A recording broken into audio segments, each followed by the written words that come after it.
আসসালামু আলাইকুম। আমার চ্যানেলে আপনাদের স্বাগত। সুস্থ থাকতে হলে দরকার সঠিক খাবার ও হেলদি রুটিন। আজকে আমি আপনাদের সাথে শেয়ার করব একটি সহজ হেলদি ডায়েট প্ল্যান। দিনের শুরুতে হালকা কিন্তু পুষ্টিকর নাস্তা করুন, যেমন ওটস, ডিম, দুধ বা ফল। দুপুরে ভাত বা রুটি, সঙ্গে শাকসবজি, মুরগি বা মাছ খান। তেলে ভাজা খাবার এড়িয়ে চলুন।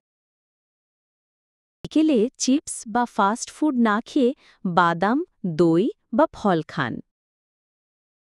রাতে হালকা খাবার খান, যেমন সবজি, স্যুপ বা সালাড। শোয়ার আগে অতিরিক্ত খাবেন না। It's everyday. পর্যাপ্ত ঘুম নিন। Get enough slip.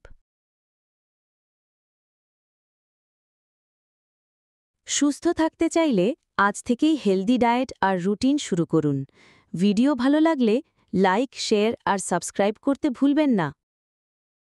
Thanks for watching my video.